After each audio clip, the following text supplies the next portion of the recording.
તો કે આપણે કઈ કઈ રીતે જૈવ વિવિધતાનું સંરક્ષણ કરવું જોઈએ. આપણે કઈ કઈ રીતે જૈવ વિવિધતાનું સંરક્ષણ કરવું જોઈએ. એની અંદર બે ટોપિક આપેલા છે. તો કે ફર્સ્ટ ઓફ ઓલ સ્વસ્થાન સંરક્ષણ અને બીજું આપેલું છે નવ સ્થાન સંરક્ષણ. એની અંદર આપણે ફર્સ્ટ ઓફ ઓલ જોઈએ સ્વસ્થાન સંરક્ષણ. બરાબર, એના વિશે માહિતી મેળવી કે સ્વસ્થાન સંરક્ષણ. તો કે સ્વસ્થાન સંરક્ષણ તો કે પ્રાણીઓ જે વિસ્તારની અંદર વસવાટ કરે છે તે આખા વિસ્તારને સંરક્ષણ આપવું અથવા તેની જાળવણી કરવી. બરાબર, તેને શું કે સ્વસ્થાન કહે છે. તો કે પ્રાણીઓ જે વિસ્તારની અંદર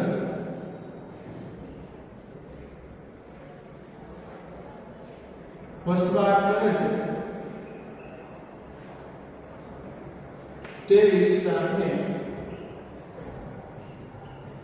સંરક્ષણ કરવું તેને સ્વસ્થાન સંરક્ષણ કહે છે. ઉદાહરણ તરીકે આપણે સમજીએ તો કે ગીરમાં આવેલું સિંહનું જે સંરક્ષણ કરવામાં આવે છે તે કે જ્યાં સિંહ વસવાટ કરે છે તે આખા વિસ્તારને શું કરવું, કવર કરે અને તેનું સંરક્ષણ કરવું. તો કે સિંહ જે વિસ્તારની અંદર વસવાટ કરે તેને સંરક્ષિત કરવું. તો કે આપણા ગુજરાતની અંદર આવેલું છે ગીરના જંગલો કે જ્યાં શું છે સિંહને સંરક્ષિત કરવામાં આવે છે કે આખા પહેલેથી ત્યાં તે વસવાટ કરતો હતો તો આખા પ્રદેશનું એનું સંરક્ષણ આપવામાં આવ્યું. હવે જે વિવિધતાનું સંસ્થાન સંરક્ષણ કઈ કઈ બાબતોમાં થાય તો કે આપણે એમાં સમજીએ તો કે સ્વસ્થાન સંરક્ષણને ધ્યાન ખેંચતા પ્રદેશો. બરાબર, કે જેની અંદર જે વિવિધતા વધારે માત્રામાં જોવા મળે તેવા પ્રદેશો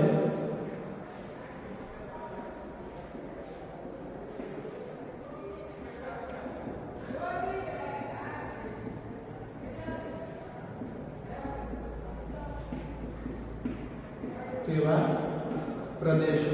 બરાબર, પછી બીજું તો કે સમૃદ્ધ વિસ્તારો કે જ્યાં લુપ્ત થવાની જાતિઓ જે આવેલી હોય તેવા વિસ્તારને શું કરવું, સંરક્ષિત કરવું. તો કે સમૃદ્ધ વિસ્તારો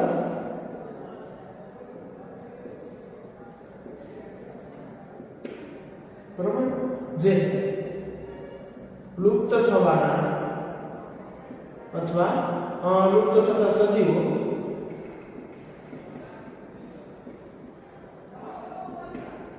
માટે પૃથ્વી પર સંગ્રહ સ્થાનો છે. બરાબર, સ્વસ્થાન સંરક્ષણ એટલે શું તો કે સમૃદ્ધ વિસ્તારો કે જે લુપ્ત થતા સજીવો માટે પૃથ્વીના શું એક પ્રકારના સંગ્રહ સ્થાનો છે. બરાબર, કે શરૂઆતની અંદર આ જે સ્વસ્થાન સંરક્ષણ તો કે શરૂઆતની અંદર 25 જેટલા ડબલ્યુફાઈ જેટલા વિસ્તારોને આવરી લીધા અને પાછળથી તેમાં 9 જેટલા ઉમેરવામાં આવ્યા હતા. તો કે શરૂઆતની અંદર 25 જેટલા વિસ્તારોને ઓળખવામાં આવ્યા કે શું હતું જે વિવિધતા વધારે ઓળખવામાં આવી અને પાછી 9 જેટલા ઉમેરવામાં આવ્યા. બરાબર, કે જે સ્વસ્થાન સંરક્ષણ તો કે સમૃદ્ધ વિસ્તારો કે લુપ્ત થતા સજીવો માટે પૃથ્વી પરનો શું છે એક પ્રકારનો સંગ્રહ સ્થાન છે તેવા વિસ્તારો 25 જેટલા વિસ્તારો ઓળખવામાં આવ્યા, પછી ફરીથી પાછું સંશોધન થયું ત્યારે 9 જેટલા વિસ્તારો ઉમેરવામાં આવ્યા. MCQ માટે યાદ રાખવાનું છે. બરાબર? આ બંને. હવે એમાં આગળ સમજીએ તો કે કુલ કેટલા થયા અત્યારે? કુલ તો કે 25 ને 9 34, કુલ 34 જેટલા વિસ્તારો સંરક્ષિત છે કે જેની અંદર આપણા ભારતની અંદર 3 વિસ્તારો આવેલા છે. ભારતમાં 3 વિસ્તારો આવેલા. તો કે કયા કયા 3 વિસ્તારો? તો કે first of all Indo Burma કે જે સ્વસ્થાન સંરક્ષણની અંદર આવે છે. MCQ માટે લખવાનું છે. બરાબર? Indo Burma. બીજું આવેલું છે આ આખું સંરક્ષિત વિસ્તાર છે. બીજું આવેલું છે હિમાલય કે જેમાં વધારે પડતી જાતિઓ જોવા મળે છે. અને ત્રીજું આવેલું છે બરાબર, ત્રીજું આવેલું છે પશ્ચિમ ઘાટ અને શ્રીલંકા.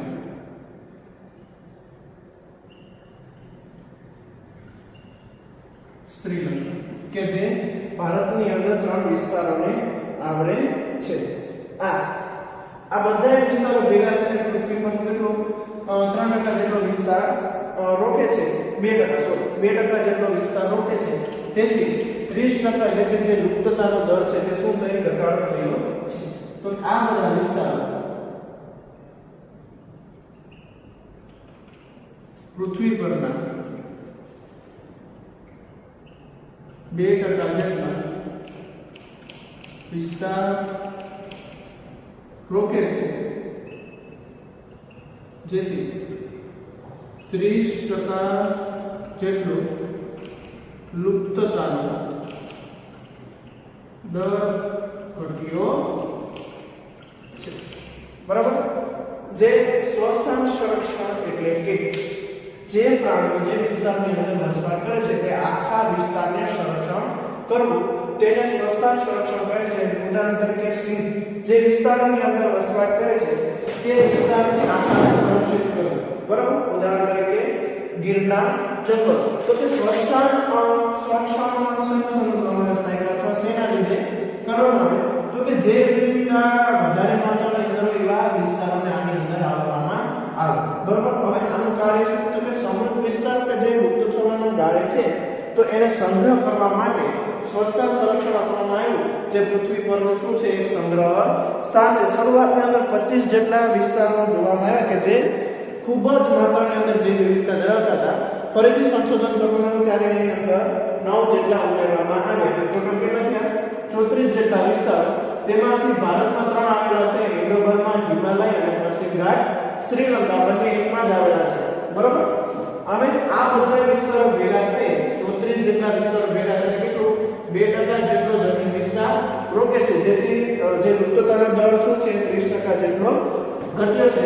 આ બધા શું છે સંરક્ષિત પ્રદેશો. એટલે કે અંદર શેનો સમાવેશ કરવામાં આવે તેના વિશે આપણે માહિતી મેળવીએ.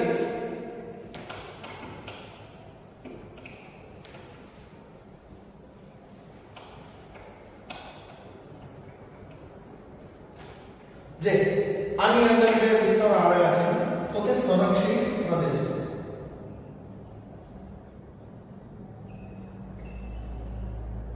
તો કે એની અંદર શેનો સમાવેશ કરવામાં આવેલો હતો તો એના વિશે આપણે માહિતી મેળવીએ. તો કે લુપ્ત થતા, બરાબર, લુપ્ત થતા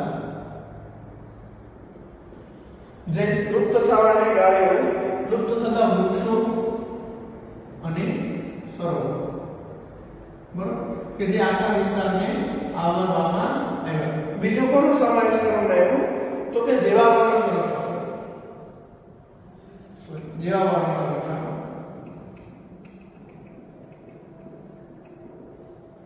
તો કે એની અંદર શેનો સમાવેશ કરવામાં આવ્યો તો તેના વિશે બોલીએ. સ્થળીય અને જળીય. કે આ બંને વિસ્તારો કે સ્થળની અંદર જે લુપ્ત થવાના હોય અને જે જળચર સજીવો લુપ્ત થવાના ગાળે હોય તે જેવા વન સંરક્ષણની અંદર સમાવેશ કરવામાં આવ્યો. અને પછી છે રાષ્ટ્રીય ઉદ્યાન અને અભયારણ્ય. બરાબર, આ એટલા સંરક્ષિત પ્રદેશોમાં સમાવેશ કરવામાં આવ્યો. તો કે લુપ્ત થતા વૃક્ષો અને સરોવરો, બીજું છે જૈવ વાતાવરણના સંરક્ષણ, તો કે સ્થળીય અને જલીય રાષ્ટ્રીય ઉદ્યાન અને અભયારણ્ય કે જે 2% જેટલો વિસ્તાર આવે છે. એની અંદર ભારતમાં આપણે જોઈએ આ લેખો નથી નાખવાનો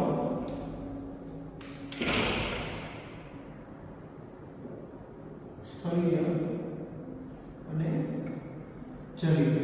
તો કે આપણે ભારત વિશે માહિતી મેળવીએ તો કે national park first of all જે આવેલા હોય કે જેની અંદર જે આ સરોવર વૃક્ષો આખા ભારતને શું કહેવાય વિવિધ જાતિઓ માટે વિકસાવવામાં આવે. તો કે નેશનલ પાર્કની અંદર જોઈએ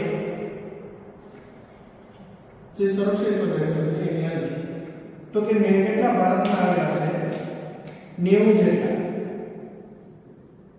જેટલા ભારતમાં આવેલા છે. બીજું આપણે જોઈએ તો કે વનસ્પતિ આની અંદર શેનો સમાવેશ થાય તો કે વનસ્પતિ અને પ્રાણીઓનું સંરક્ષણ થાય છે. બરાબર, શેના સંરક્ષણ માટે આપણે વનસ્પતિઓ પ્લસ પ્રાણીઓનું સંરક્ષણ. સમજાયું કે જે આની અંદર આવામાં કોઈ પણ જાતનું નુકસાન કે હાનિ થતી નથી અને સ્વતંત્ર રીતે તેનો વિકાસ થાય છે. બરાબર, હવે ભારતની અંદર આપણે જોઈએ તો 448 જેટલા અભયારણ્યો આવેલા છે. બરાબર, કે જેની અંદર પ્રાણીઓ અને વનસ્પતિઓનું સંરક્ષણ કરવામાં આવે છે.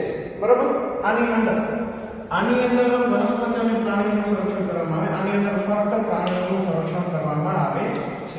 યાદ રાખવાનું છે તો કે ફક્ત પ્રાણીઓનું સંરક્ષણ કરવામાં આવે છે.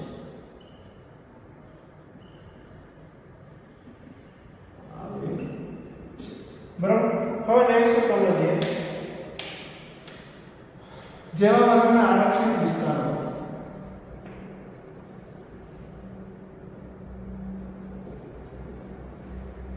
આરક્ષિત વિસ્તારો કે તેનો કેટલો સમાવેશ થયો છે તો કે ભારતમાં કેટલા આવેલા છે 14 જેટલા વિસ્તારો આવેલા છે.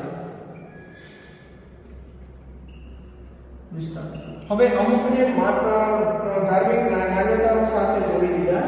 પ્રાણીઓ તથા જે વૃક્ષો છે જેના લીધે માણસો તેનું શું કરે જતન કરે અને ધાર્મિક માન્યતાના આધારે એની પૂજા અને તેને જે હાનિ પહોંચાડવાનું કામ છે તે શું કરે તો કે તેની અંદર કોનો સમાવેશ થાય તો કે પવિત્ર ઉપવનો આવેલા ઉપવનો કે એની અંદર જે ભારતમાં આવેલા છે તેના વિશે માહિતી મેળવીએ તો કે મેઘાલય,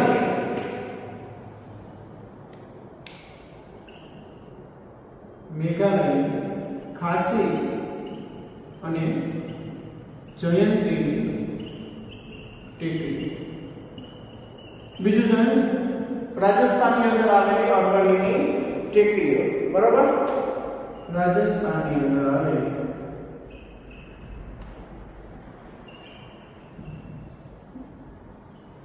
અરવલ્લીની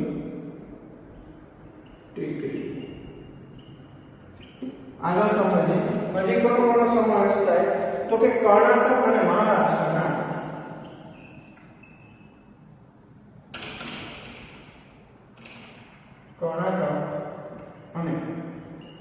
મહારાષ્ટ્રની અંદર. બરાબર, કર્ણાટક અને મહારાષ્ટ્રના પશ્ચિમ ઘાટના વિસ્તારો કે જેને શું પવિત્ર ઉપવન માનવામાં આવે છે વિસ્તારો. અને બીજું આપેલું છે તો કે મધ્ય પ્રદેશના ચરગુંજા, ચંદા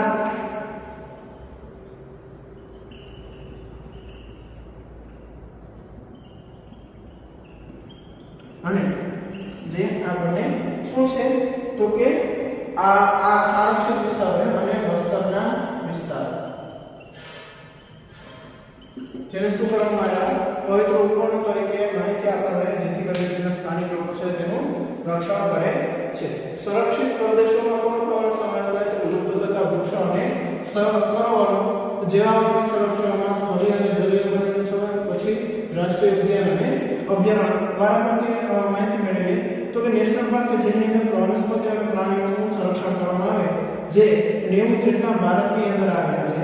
448 જેટલા અભયારણ્યો ફક્ત પ્રાણીઓનું સંરક્ષણ કરવામાં આવે તેને શું કહેવામાં આવે? અભયારણ્ય કહેવામાં આવે છે. તો કે 448 જેટલા આવેલા છે. અને જેવા પ્રકારના આરક્ષિત વિસ્તારો તો કે જ્યાં વનસ્પતિઓને છૂટા છવાયા રીતે વસવાટ કરી શકે અથવા તેની ઉત્પાદનમાં વધારો કરી શકે એટલે કે એટલા વિસ્તારો 14 જેટલા વિસ્તારો. પવિત્ર ઉપકરણો કે જ્યાં સ્થાનિક લોકો તેનું રક્ષણ કરે છે અને નુકસાન કરતા નથી. તો કે એની અંદર કયું? મેઘાલયની ખાસી અને જયંતી ટેકરીઓ, રાજસ્થાનની અંદર આવેલી અરવલ્લી ટેકરીઓ, કર્ણાટક અને મહારાષ્ટ્રના પશ્ચિમ ઘાટના વિસ્તારો અને મધ્યપ્રદેશના ચારમુંડા, ચંદા અને બસ્તરના વિસ્તારો કે જે સ્વસ્થાન સંરક્ષણ તરીકે આપણે માહિતી આપે છે કે જ્યાં જે વિસ્તારની અંદર જે આવેલા છે જે જાતિઓ અથવા પ્રાણીઓ તેનું શું કરવામાં આવે છે? સંરક્ષણ કરવામાં આવે છે. નેક્સ્ટ આપણે સમજીએ નવસ્થાન સંરક્ષણ. લાસ્ટ ટોપિક છે નવસ્થાન સંરક્ષણ. તો કે નવસ્થાન સંરક્ષણ એટલે કે શું? તો કે જે જાતિઓ જે વિસ્તારની અંદર વસવાટ કરે છે જ્યાં તેને પૂરતો ખોરાક અથવા તેની જાતિ લુપ્ત થવાના ગાયો અથવા તેને કોઈ પણ બીજી જાતિઓથી નુકસાન થતું હોય તો તેવા વિસ્તારને અથવા તેવી જાતિઓને ઉપાડી અને બીજા ત્યાંથી લઈ અને બીજા જે સંરક્ષિત વિસ્તારો અથવા તો તેના વિકાસ માટે અનુકૂળ હોય ત્યાં તેનું ઉત્સર્જન અથવા તેનું જે વધારો કરવામાં આવે તેને શું કહેવાય? નવસ્થાન સંરક્ષણ કહેવામાં આવે છે. તો એના વિશે આપણે માહિતી મેળવીએ તો કે સંકટમાં રહેલા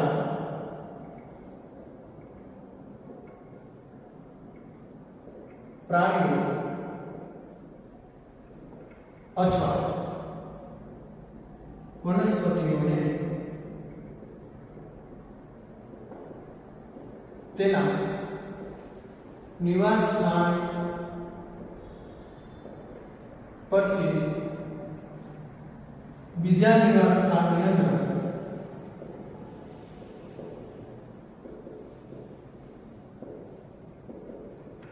રક્ષણ કરવામાં આવે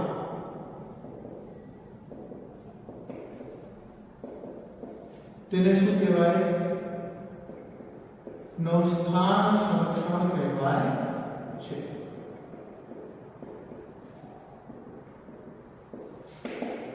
બરાબર કે જે સંકટમાં રહેલા પ્રાણીઓ અથવા વનસ્પતિઓ તેના નિવાસ સ્થાન પરથી બીજા નિવાસ સ્થાનની અંદર રક્ષણ કરવામાં આવે તેને શું કહેવાય? નવસ્થાન સંરક્ષણ કહેવામાં આવે છે. હવે એમાં કોનો કેવી રીતે સમાવેશ થાય? તો કે ફર્સ્ટ ઓફ ઓલ કે જે વનસ્પતિઓ લુપ્ત થવાના ગાયો હોય તેને આખા બગીચાની અંદર જે વિકાસ કરવામાં આવે તેને શું કહેવાય? તો કે જે પ્લાન્ટ લુપ્ત થતા પ્લાન્ટ બરાબર અને જેની અંદર જે બીજા વનસ્પતિઓ છે તેને અમુક વિસ્તારની અંદર જે વિકાસ કરવામાં આવે તેને શું કહેવાય? હોમો ગાર્ડન કે જ્યાં તેનું સારી રીતે સંભાળ કરવામાં આવે છે. નેક્સ્ટ સમજીએ તો કે બીજ બેંક કે જ્યાં વર્ષો જૂના બીજ જોવા મળે છે કે જેના લીધે આપણે ફરીથી નવા છોડ ઉત્પન્ન કરી શકીએ. બરાબર. પછી જનીન બેંક કે જનીનમાં બીજા બીજની અંદર જનીન ટ્રાન્સફર કરે અને તે જ પ્રકારની વનસ્પતિ ઉત્પન્ન કરી શકે. બીજું આવે છે ક્રાયો પ્રિઝર્વેશન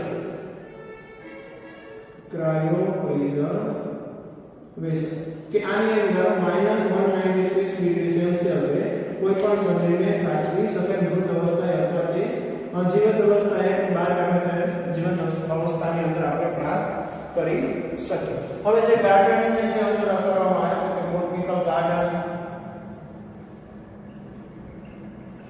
ઝૂલોજિકલ ગાર્ડન બરાબર કે જ્યાં પ્રાણીઓનો વસવાટ કરવામાં આવે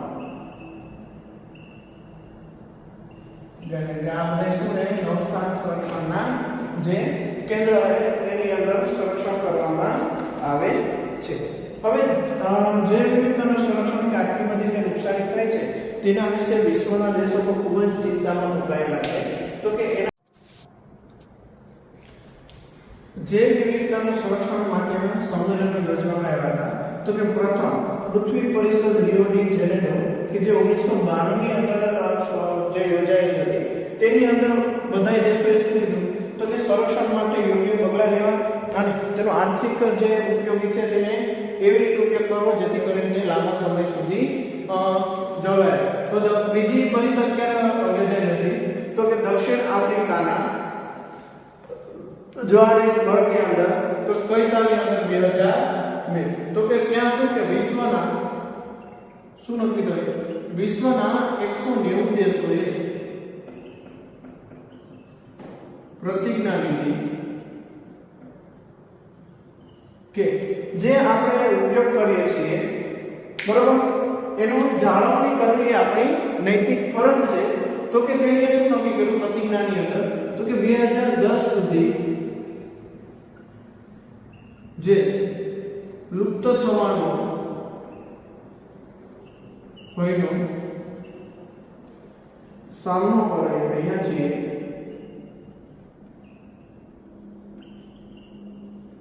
તેમાં નોંધપાત્ર ઘટાડો લાવો. બરાબર. આ જ્યારે જે વિવિધતાના સંમેલન માટે 2 વાર યોજાયેલી હતી તેમાં 190 દેશોએ પ્રથમ વખત જોર્નલની અંદર કે રક્ષણ અને ઉપયોગિતા માટે દલીલો કરવામાં આવી. બીજી વખત જ્યારે યોજાઈ દક્ષિણ આફ્રિકાના જોહાનિસબર્ગની અંદર 2002 ની અંદર યોજાયેલી હતી. તો કે તેની અંદર 190 દેશોએ પ્રતિજ્ઞા લીધી કે 2010 સુધીની અંદર જે આ લુપ્ત થવાનો ભયનો સામનો કરે છે તેમાં નોંધપાત્ર રીતે ઘટાડો લાવીશું.